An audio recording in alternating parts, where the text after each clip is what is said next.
جسم کے بننے کا نظام اور ہے اور روح کے بننے کا نظام اور ہے۔ جسم کسی اور جگہ بنتا ہے اور روح کہیں اور سے آتی ہے۔ جسم زمین اور زمین کی غذاؤں کے مختلف مراحل پیش در پیش سے وقد خلقکم اطوارا، وہ مختلف شکلیں بدلتا بدلتا بدلتا ایک روح میں ڈھلتا ہے، اور روح ایک لطیف اللہ کا امر ہے جس کا علم انسان کو نہیں دیا گیا۔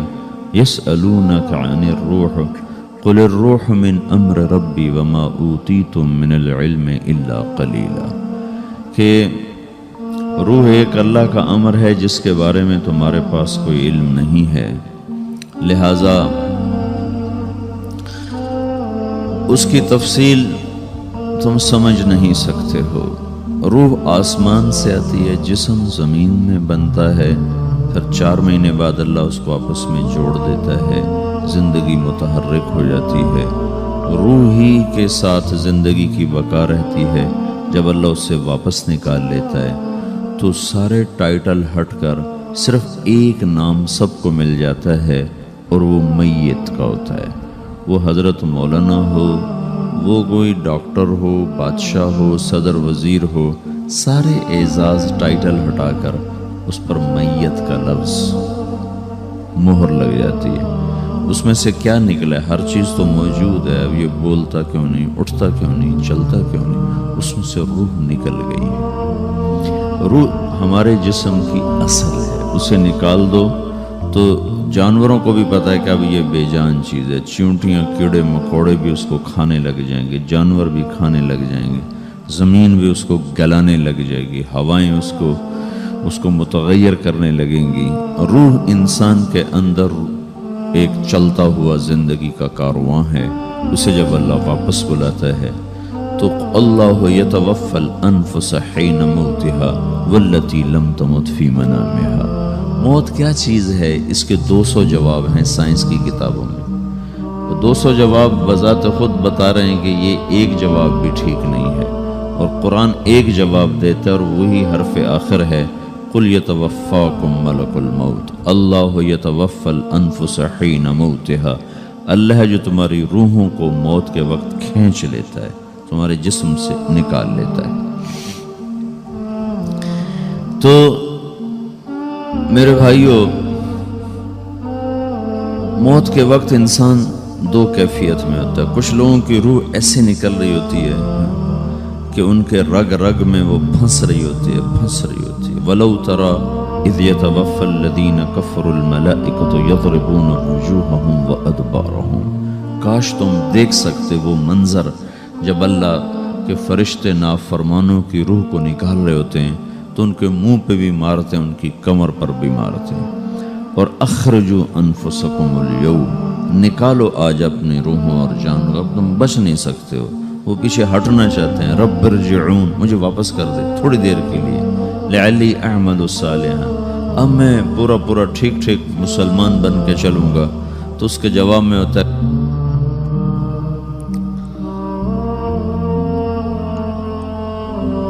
اور حدیث پاک میں آتا ہے کہ ملک الموت اترتا ہے، اس کے ساتھ 4 فرشتے ہوتے ہیں۔ وہ 4 فرشتے آتے ہیں، اس کی پٹائی شروع کر دیتے ہیں۔ ابھی پرسوں یہ حدیث میں نے پڑھی ابن ماجہ میں کہ ملک الموت کہتا ہے ایتھا النفس الخبیثہ کانت فی الجسد الخبیث، اے خبیث روح جو خبیث جسم میں تھی، اخرج، باہر آؤ۔ اب وہ واپس تو ہو نہیں سکتا، اپنے آپ کو روک تو سکتا نہیں، تو وہ حیران پریشان خوف زدہ، تو اس کے جواب میں اس کو ملک الموت کہتا ابشری بحمیم وغساق وآخر من شکلہ ازواج، تیار ہو جا خوفناک عذاب کے لیے اور کھولتے پانیوں کے لیے، کانٹے دار جھاڑیوں کے لیے، بے شمار عذاب کی شکلوں کے لیے۔ تو اس کی روح کو جب کھینچتے ہیں تو رگ رگ سے وہ کٹ کے نکلتی ہے، تو سارا وجود زیر و زبر ہوتا ہے۔ سکرات کا درد ساری دنیا کے دردوں پر حاوی ہے۔ جب اس کی روح نکلتی ہے اور اس کو لے کر آسمان پر چلتے ہیں تو دروازے پر پہنچتے ہیں تو اندر سے فرشتے پوچھتے ہیں کون ہے؟ کہتے ہیں فلاں فلاں کا بیٹا ہے۔ کا نفس خبیثہ فی الجسد الخبیث، یہ تو وہی بدماش ہے جو بدماش جسم میں تھا، یہ وہ بدبخت روح ہے جو بدبخت جسم میں تھی، اس کے لیے آسمان کے دروازے نہیں کھل سکتے، اسے واپس کر دیا جائے۔ تو آسمان کے دروازے لا تفتح لهم ابواب السماء ولا يدخلون الجنة حتى يلج الجمل في سم الخياط، کہ ان کے لیے آسمان کے دروازے نہیں کھلیں گے اور ان کے لیے جنت کے دروازے نہیں کھلیں گے، پھر یہ وہاں سے نیچے گرائے جاتے ہیں جو اللہ کا قید خانہ ہے سجین۔ وما ادراک ما سجین کتاب مرقوم، وہ تمہیں خبر نہیں کہ وہ کیا خوفناک قید خانہ ہے جو اللہ تعالیٰ نے بنایا ہے، اسے وہاں دھکیل دیا جاتا ہے۔ پھر قیامت تک اس کے لیے انتظار کی گھڑیاں ہیں اور عذاب کی شدت ہے۔ اور جب کوئی نیک آدمی اللہ تعالیٰ کے دربار میں جانے کا اس کا وقت آتا ہے تو اللہ تبارک و تعالیٰ فرماتے ہیں ان الذین قالوا ربنا اللہ ثم استقاموا تتنزل علیہم الملائکۃ الا تخافوا ولا تحزنوا وابشروا بالجنۃ التي كنتم توعدون نحن اولیاؤکم فی الحیاۃ الدنیا وفی الآخرہ ولکم فیہا ما تشتہی انفسکم ولکم فیہا ما تدعون نزل من غفور الرحیم۔ جب کوئی نیک مرد عورت کے جانے کا وقت آتا ہے تو اس کے لیے بھی فرشتے آتے ہیں اور آ کر اس کو خوشخبری دیتے ہیں اور آ کر اس کو تسلی دیتے ہیں کہ آپ غم نہ کریں، پیچھے والے بھی آپ کو مل جائیں گے، آپ خوف نہ کریں، آگے ساری منزلیں آپ کے لیے آسان ہیں، آپ کے لیے جنت بھی تیار ہے، رب بھی مہربان ہے۔ اور حدیث پاک میں آتا ہے کہ ملک الموت اور 4 فرشتے آتے ہیں، وہ 4 فرشتے اس کو سہلاتے ہیں، دباتے ہیں کہ موت کا درد اسے محسوس نہ ہو، اور ملک الموت فرماتے ہیں ایتھا النفس الحمیدہ کانت فی الجسد الحمید اخرجی، اے نیک روح جو نیک جسم میں تھی باہر آؤ، کیا کرو؟ وَأَبْشِرِي بِرَوْحٍ وَرَيْحَانٍ وَرَبٍّ رَاضٍ عَنْكِ غَيْرِ غَضْبَانٍ، آپ کو بشارت ہو آپ کے لیے جنت تیار ہو چکی ہے اور وہاں کی ساری نعمتیں آپ کے لیے میسر ہو چکی ہیں اور اللہ آپ پہ راضی ہو چکا ہے اور اللہ آپ پہ خوش ہو چکا ہے۔ اس پر اس کی روح کو نکالا جاتا ہے، پھر سارے فرشتے اس کو استقبال کے ساتھ جو آسمان پر لے جاتے ہیں تو اندر سے پوچھتے ہیں کون ہے؟ کہ فلاں فلاں کا بیٹا، فلاں فلاں کی بیٹی۔ کہتے ہیں نفس حمیدہ فی جسد حمید، یہ تو نیک روح تھی جو نیک جسم میں تھی، مرحبا بہی، اس کو ہم سب استقبال کس کا کرتے ہیں، اور ایک دم آسمان کے دروازے کھلتے ہیں، پھر وہ پہلا دوسرا تیسرا چوتھا سارے آسمان پار کرتا ہوا اللہ پاک کے عرش کے نیچے کے جا کر، مرد ہے یا عورت، وہاں جا کر سجدے میں سر رکھتا ہے اور اللہ تعالیٰ فرماتے ہیں ہاں اس نے ہمیں خوش کیا، ہم اسے خوش کریں گے، اور اس کو عافیت کے ساتھ وہاں آسمان میں، پہلے آسمان سے لے کر اللہ کے عرش تک یہ سب ویٹنگ روم بنے ہوئے جہاں اللہ اپنے اپنے درجات کے مطابق جنت والوں کو ٹھہراتا ہے، اور وہ انتظار گاہ ہے اور وقت ختم ہو جاتا ہے، لہٰذا انتظار کی جو تکلیف ہے وہ بھی ختم ہو جاتی ہے۔ وقت ختم تو انتظار کا احساس ختم اور ٹائم کے گزرنے کا احساس ختم۔ تو جیسے اصحاب کہف کو اللہ نے غار میں داخل کر کے تو غار کے اندر سے وقت کو نکال کے باہر پھینک دیا، باہر 300 سال گزرے، اندر آدھا ہی دن گزرا تھا۔ وہ جب اٹھے ہیں تو وہ 25 برس کا نوجوان 325 سال کا ہو کے نہیں اٹھا، وہ 25 سال کی عمر میں اٹھا ہے، نہ ناخن بڑا ہے، نہ مونچھیں بڑی ہیں، نہ ان کی داڑیاں لمبی ہوئی ہیں، چونکہ تو زندہ تھے، مر نہیں گئے تھے، تو زندہ کے تو بال بھی بڑھتے ہیں، ناخن بھی بڑھتے ہیں، لیکن وہ اس طرح اٹھے کہ 300 برس گزر گئے اور 25 برس کا نوجوان 25 سال کی عمر میں اٹھا ہے، 20 برس کا 20 برس کی عمر میں اٹھا ہے، اور وہ کہنے لگے کم لبثنا، بھائی کتنا ٹھہرے ہیں؟ کہ یومن او بعد یومن، لگتا ہے کوئی دن آدھا دن ٹھہرے ہیں۔ وہ صحیح کہہ رہے تھے، باہر اللہ تعالیٰ نے وقت کی گھڑی کو چلائے رکھا اور اندر غار میں اس کو سوئچ آف کر دیا، نکال دیا کہ یہاں وقت کو داخل نہیں ہونے دیا، تو وقت کے گزرنے سے جو بھی اثرات مرتب ہوتے ہیں وہ ان پر مرتب نہیں ہوئے، تو وہ 20 آدھے ہی دن کے بعد اٹھے ہیں، باہر 300 سال، اندر آدھا دن۔ یہی کچھ اللہ تبارک و تعالیٰ برزخ میں کر دیتا ہے، وقت کو ختم کر دیتا ہے، گزرنے کا احساس نہیں ہوتا ہے۔ اس طرح میرے عزیزو یہ دو موتیں ہر انسان دیکھتا ہے، یا وہ جنت کے فرشتوں کا استقبال دیکھتا ہے یا جہنم کے فرشتوں کی مار اور پٹائی کو سہتا ہے۔ رابعہ بصری رحمۃ اللہ علیہ کا انتقال ہونے لگا تو انہوں نے رات کو فوت ہوئی تو انہوں نے اپنی خادمہ کو بلا کے فرمایا کہ کسی کو بتانا نہیں، جب میں مر جاؤں تو پڑوس میں 2-4 کو بلا کر نا میرا جنازہ پڑھوا دینا، اور جس کرتے میں تہجد پڑھتی تھی وہی میرا کفن بنا دینا، اور صبح بے شک لوگوں کو بتا دینا میرے مرنے کے بعد میری میت کو رکھنا نہیں، فوراً دبا دینا۔ جب ان کا انتقال ہوا تو انہوں نے پڑوس کے 2-4-10-20 آدمی بلائے اور ان کو تدفین تجہیز سب کچھ ہو گئی۔ صبح شور مچا کہ وہ رابعہ بصری کا انتقال ہو گیا۔ تو اگلے دن وہ خواب میں اس خادمہ کو ملی اور کہا بیٹی تیری بڑی مہربانی، تو نے میری وصیت کے مطابق عمل کیا۔ اس نے دیکھا کہ انہوں نے ایک خوبصورت سبز لباس پہنا ہوا ہے، تو وہ فرمانے لگی، انہوں نے سوال کیا کہ آپ کے ساتھ قبر میں کیا ہوا؟ تو وہ کہنے لگی کہ میرے پاس منکر نکیر آئے تھے اور مجھ سے کہنے لگے من رب کی، تیرا رب کون ہے؟ تو میں نے کہا سبحان اللہ، 40 برس جس کو میں نہ بھلا سکی اس کو 4 ہاتھ زمین میں آ کے میں بھول جاؤں گی۔ ان کا 42 برس کی عمر میں انتقال ہوا تھا۔ تو وہ کہنے لگے سبحان اللہ، جس کو میں 40 برس نہ بھولا سکی میں اسے 4 ہاتھ زمین کے اندر آ کے بھول جاؤں گی۔ تو منکر نکیر کہنے لگے اس کا کیا حساب لینا؟ پھر انہوں نے پوچھا کہ وہ آپ کا وہ کرتا کہاں گیا تہجد والا جس میں آپ کو کفن دیا تھا؟ کہا وہ اللہ نے مجھ سے لے لیا ہے اور میرے اعمال کے خزانے میں رکھ دیا ہے، قیامت کے دن میرا وہ کرتا بھی میرے ترازو میں تولا جائے گا، اور مجھے یہ لباس پہنایا ہے جو جنت کا لباس ہے۔ یہ بھی ایک موت ہے، اس طرح بھی لوگ مرتے ہیں۔ اور دوسری بھی ایک موت ہے، ہمارے علاقے کی بتا رہا ہوں، اپنے علاقے کی۔ ایک زمیندار مر گیا، اس کی قبر کھودی ساری بچھوؤں سے بھری،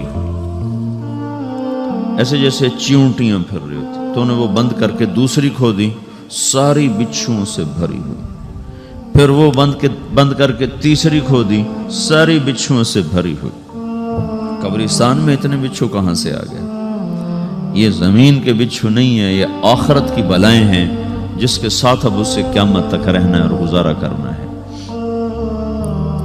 تو یہ 2 طرح کی موتیں روزانہ لوگ مرتے ہیں، روزانہ لوگ مرتے ہیں۔ جب نماز کا وقت ہوتا ہے ملک الموت ساری دنیا کا چکر لگاتا ہے اور دیکھتا ہے کون پڑھ رہا ہے کون نہیں پڑھ رہا، کون پڑھ رہا ہے کون نہیں پڑھ رہا۔ جو نماز کی پابندی کرتا ہے اس کی موت آسانی سے ہوتی، جو نماز میں غفلت کرتا ہے اس کے ساتھ موت کے وقت شدت اور سختی اختیار کی جاتی۔